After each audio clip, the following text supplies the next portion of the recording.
Can we relate to each other? Do we relate to each other? When will we find out? Later? Tomorrow? What about now?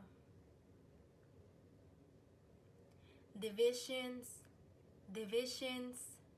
shades, colors, thoughts, beliefs. When will our uniqueness actually bridge us together? An untitled poem by an unknown author.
I Am the Black Child by Michael Wynn. I am special. Ridicule cannot sway me. I am strong. Obstacles cannot stop me. I hold my head high, proudly proclaiming my uniqueness. I hold my pace, continuing forward through adversity. I am proud of my culture and my heritage. I am confident that I can achieve my every goal. I am becoming all that I can be. I am the Black child. I am a child of God. This poem was written by Maya Angelou. A free bird leaps on the back of the wind and floats downstream to the current ends, and dips his wings in orange sun rays and dares to claim the sky. But a bird that stalks down his narrow cage can seldom through his bars of rage. His wings are clipped and his feet are tied, so he opens his throat to sing. The caged bird sings with a fearful trill of things unknown but longed for still, and his tune is heard on a distant hill, for the caged bird sings of freedom. Birds flying high, you know how I feel. Sun in the sky, you know how I feel. Breeze drifting on by, you know how I feel. It's a new dawn, it's a new day. It's a new life for me. It's a new dawn, it's a new day. It's a new life for me. Ooh, and I'm feeling good.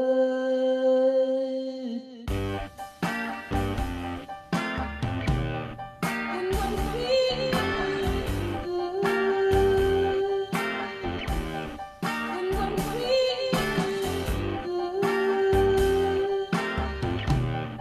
And I'm feeling it's a new dawn, it's a new day. It's a new life for me. It's a new dawn, it's a new day. It's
This was the first time I've seen that. That was absolutely amazing. I'm sure so many of you all were over there jamming and having a good time.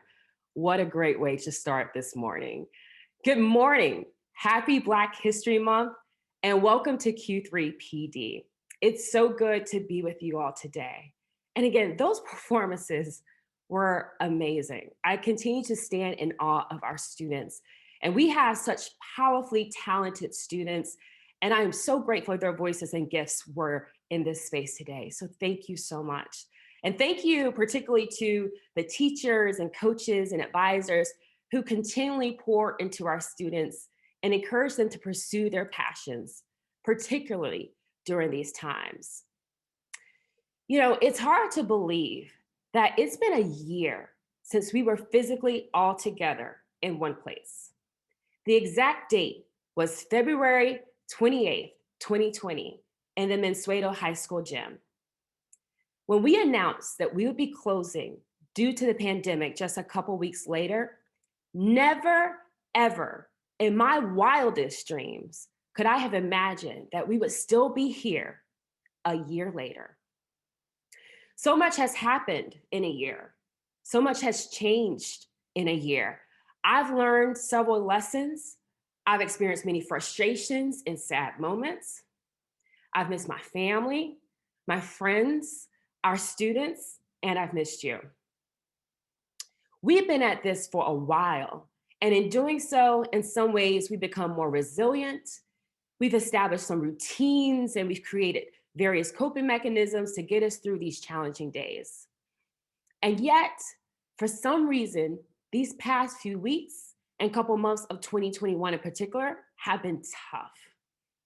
On one hand, we see glimmers of change which yield to hope, decreases in COVID cases, changes in national leadership, or the initial rollout of vaccines.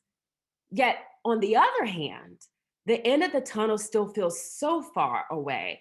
And so I want to acknowledge that personally and also echo what I'm hearing when I talk with staff and principals and students. At times, I am exhausted, and I know you're exhausted too. But I want to talk a little bit more about hope, because in my deepest, darkest moments over these last 365 days, it is hope that has often lifted me up and kept me going. I have found hope in seeing people help others in their greatest time of need. I have found hope through the perseverance and the tenacity of our kids. I've also found hope in the fundamentally hard and necessary work I've seen take shape as we at Noble work toward our anti-racism commitment, which we announced in January. This statement, which we're calling ARC, because you know we love a good acronym, is the manifestation of that get in good trouble spirit I opened our year with back in August. The ARC is a product of input from a diverse and inclusive steering committee, and it's based on input and feedback from the broader community. I know not everyone was able to attend the ARC release event, so I want to take a moment for you to hear from members of the steering committee who crafted our commitment.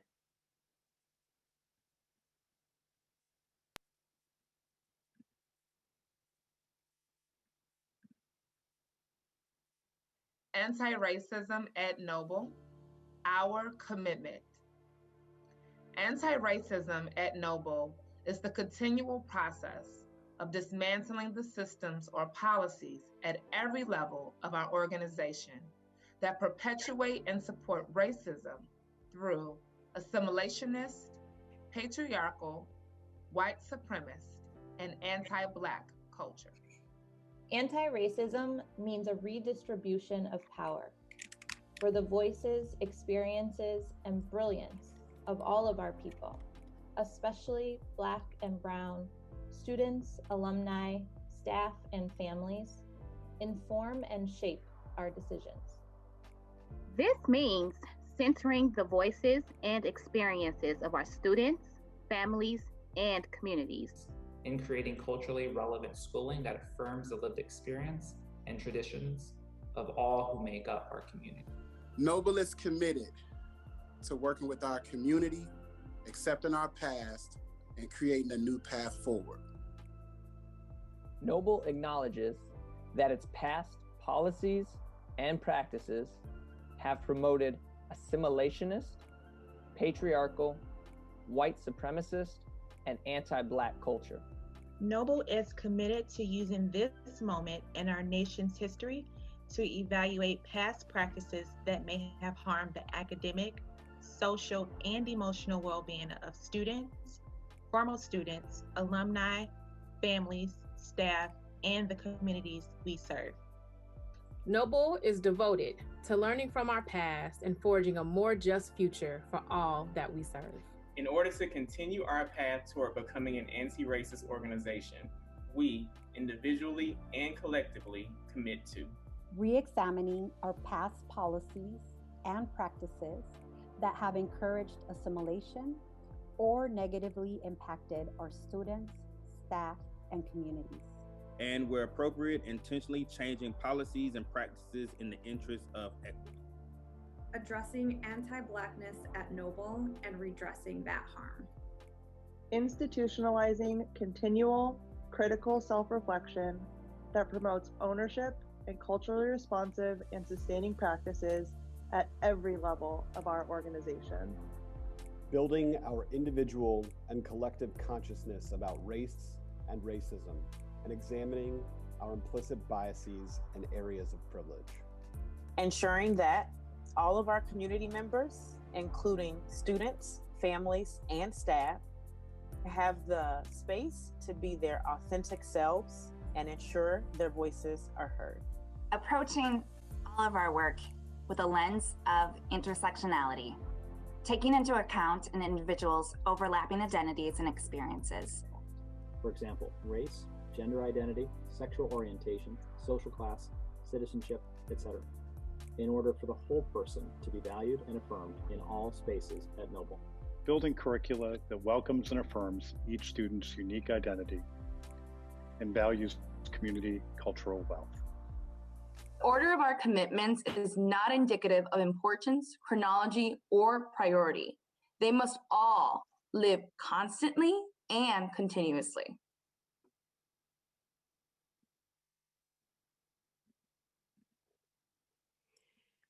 In the past few months, in real and concrete ways, we've seen that commitment begin to play out. We committed to examining our policies and practices. We updated promotion criteria for this year and changed GPA calculation so that third quarter grades could lift up a student or teacher who may have struggled in the first semester. This was done to ensure students would not be disproportionately harmed by the pandemic. In that, we acknowledged that the promotion criteria we'd previously used has had disparately racist outcomes, and we're deeply considering the road ahead with promotion criteria. We committed to ensuring that all voices are heard.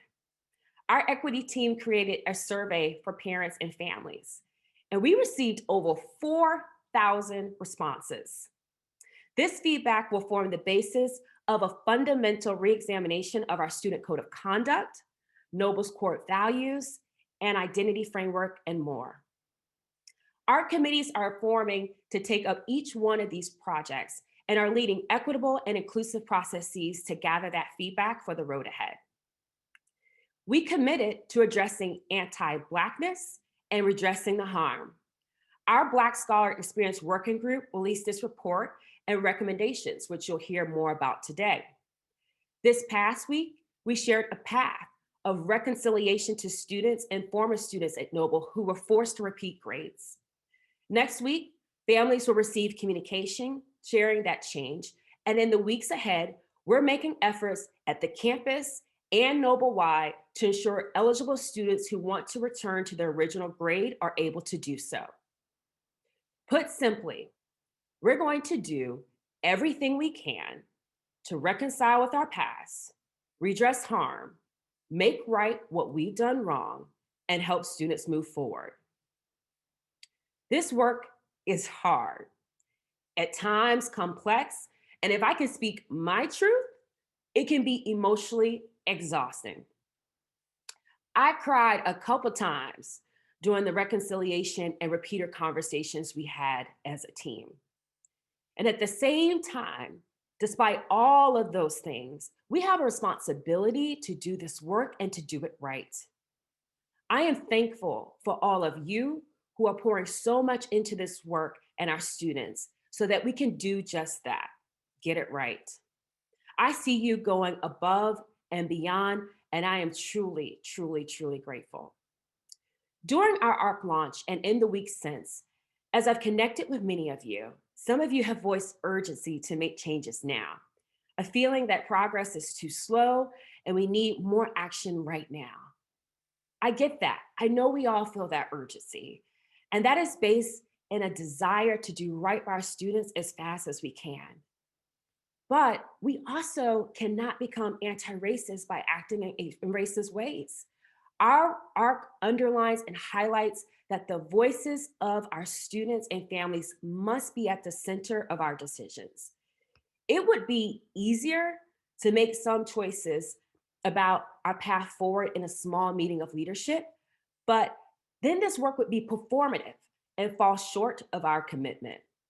So I want to say thank you to our staff for your patience, your flexibility, your humility, and vulnerability. Navigating change is never easy. And we're navigating change that, quite frankly, many organizations across the country only talk about, but never do.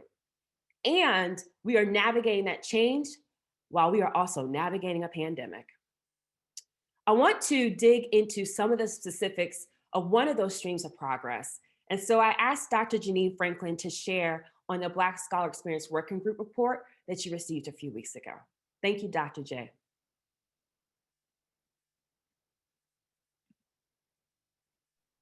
Good morning, Noble family. I am so excited to join you this morning and give a brief update on the Black Scholar Experience Working Group. This time last year, I joined you to discuss many new initiatives for the Student Culture and Support Department, including the organization of this working group and the work that we hope to do. Now, almost a year later, this group was able to come together with a final report of what we hope will improve not only the experience for our Black boys, but for all of our students. As many of you know, the data around the experience for our Black boys speaks volumes. Black boys have the highest rate of attrition at Noble. Additionally, out of all students who did not promote during school year 19, 40% were Black boys. And while Noble is competitive with national data around college matriculation, almost a fourth of our Black boys did not enroll in college in school year 19, which was the largest demographic at Noble. When this group met with some of our Black boys, a consistent theme emerged. Our boys collectively didn't feel valued, seen, or accepted at their campuses. While many of our students may have similar experiences, I think it is important to name that the data for our Black boys is quite unfavorable and call for us to dig deeper as to ways we can enhance their experience. Additionally, in order to create equitable experiences and outcomes for all of our students, we have to ask ourselves, who is having the least equitable experience in our network, and begin designing there at the margins. Our purpose in organizing this group was to establish a group of diverse voices, perspectives, to fully understand the collective experience for our Black students. Black boys led in negative data points at Noble, and we wanted to ensure we are doing all we can to support them. Additionally, this initial iteration of this working group was charged with addressing the gaps in our understanding of the collective experience of our Black boys at our campuses most immediately. Our working group was composed of 18 brilliant Noble family members from approximately 11 campuses, as well as NST. These folks' roles range from teachers, deans, culture team members, a social worker, and a principal as well. Additionally, it was critical to ensure that this group relied on the lived experience of our students and allowed their voice to guide and dictate what our final resolutions would be. Given that, 15 of our very own Black boys participated in the working group through panels, interviews, and video participation. To these brilliant young people, we say thank you for your time in the middle of a pandemic and racial unrest. While the creation of this group was announced last February and organized at the beginning of April 2020, prior to our anti-racist commitment, this group was unapologetic about doing this work from an anti-racist lens. For us, that meant centering the voices of our students, having a noble parent who's also an NST staff member as a participant, as well as calling out the ways in which some of our policies and practices have been historically anti-Black. Nothing was off limits for us, and this lens pushed us to consider everything we do at Noble as an opportunity to better the experience for our Black boys. This work is directly connected to our commitment to anti-racism. This work lays out how we center the voices of our children, reflect on our practices, and boldly redress harm in a transformative way. With that being said, our resolutions focused on 4 central themes: student culture, academics, discipline, and network support. I won't go into detail about the resolutions as you all have received the final report, but what I will say is these resolutions are indicative of the nothing is off limits approach this group took. What is really core to these resolutions is our holistic approach to student experience. We wanted to ensure we thought about all aspects of schooling and what could positively impact our students. This work is not over, and it's just beginning. This is our first step in a journey of partnership with our Black boys in designing noble spaces that engender positive, noble experiences, and to reassure them that who they are is in fact not a barrier, but a strength and an asset. Please note, this body of work produced by the Black Scholar Experience Working Group is not the start or end of our efforts to dismantle anti-racism or dismantle racism at Noble, excuse me. This will be one key component of the work to come as we seek to live up to our anti-racist commitment. This group will continue to work together to assess the success of these resolutions and continue to identify avenues for Noble to grow in support of our Black students. We all play a part in our anti-racist work, both individually and collectively. If you're looking for updates on Noble's anti-racist work, be sure to read the DEI section of Noble's monthly newsletter.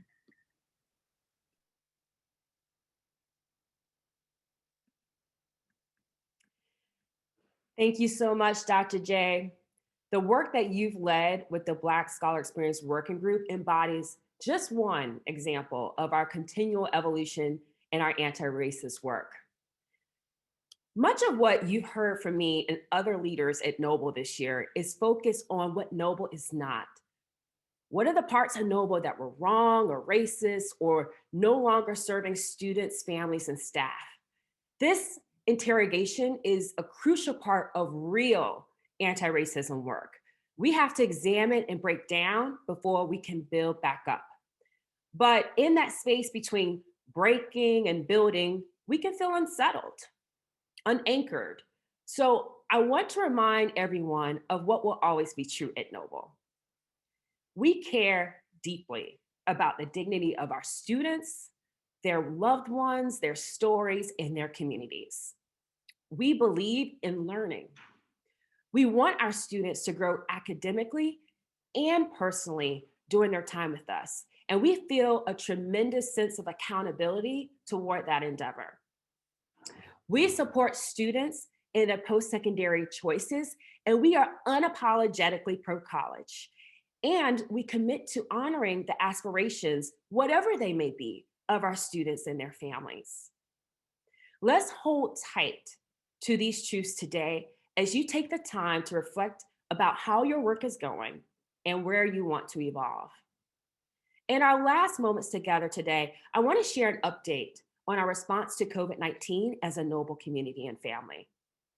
From the start of this pandemic, we committed that we would get through this together, that we would prioritize the health and safety of the Noble community and the Chicago community and center decisions on equity. And that is what we have done. In the fall, we saw gaps in coronavirus testing in the communities we serve and some of the highest positivity rates in these same communities. So we partner with an organization called CORE to run free testing sites at Noble schools.